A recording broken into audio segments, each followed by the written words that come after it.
it's Lori with Behavior Education at Spirit Keeper Equine Sanctuary. Today is Tuesday, May 12th, 2020. I'm so excited to share the following video with you. Earlier today, our coastal carpet python 005 woke up as I was working in the room and came to the door communicating to me that he wanted out. He started pushing extremely hard on the edge of the door. I then communicated to him that it was fine if he wanted to come out by putting an activity station adjacent to his enclosure and opening the door.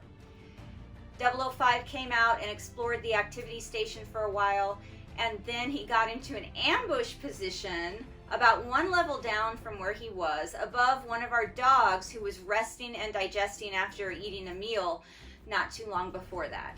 I took that as an indication that he wanted to eat. I checked his cage card and it had been 18 days since he'd eaten, and about 5 days ago he shed. So it was reasonable that he was hungry and that it was time for him to eat. So I thawed out a rodent for him and I got my target stick so that we could do a target training session. The first thing that I had to do though was get his attention and make sure that he saw the cue, which is the target. Because he was in an ambush position above the dog, she was really in no danger. She's a 60-pound smooth collie, and while I'm sure that she interested him because she was a warm mammal right below him, it's not likely that a small 2-year-old coastal carpet python was going to do anything to hurt her, and I was supervising them the whole time.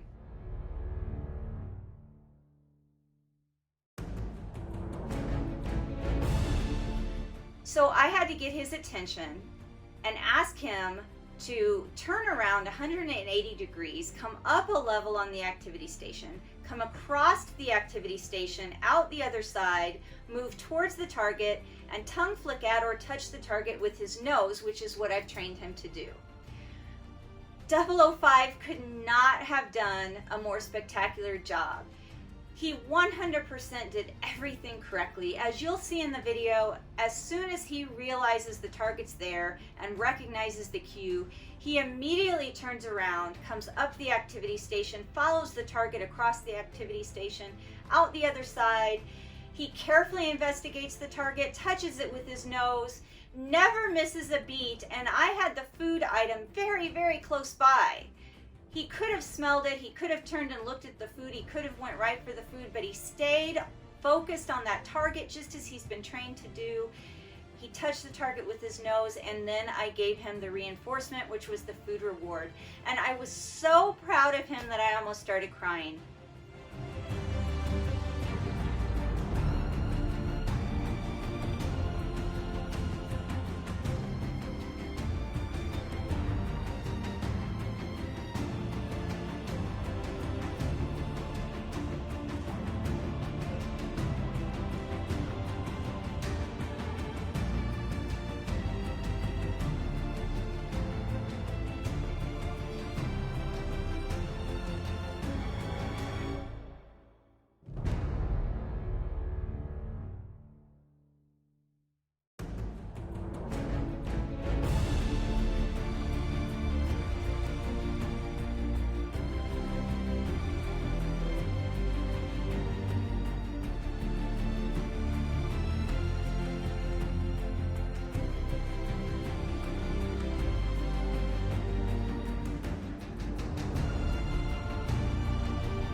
Everybody, thank you so much for joining me this afternoon and watching that video of 005 training. I am so happy with him. I couldn't have been more excited about that training session, and it wasn't even planned. It was just something that came about because he woke up and wanted out, and we just went with it from there.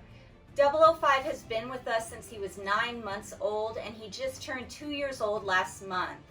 Since he joined our family, we have been working with him to voluntarily shift in and out of his enclosure to station, and we've been working with him obviously on target training, and he has done very well the entire time. He was produced by Ryan Dumas at RAD Reptiles. We couldn't be happier to have 005 as a member of our family, and we're excited to see what kinds of things that he can do in the future. He is a perfect example of how intelligent these snakes are. He's a perfect example of how great they are at adaptive learning, and I'm excited to do more and more with him as he gets older. Everybody, thank you once again for watching. Thank you for your interest in animal training and behavior, specifically and especially in snake training and behavior. And until next time, remember to always be kind and love your animals.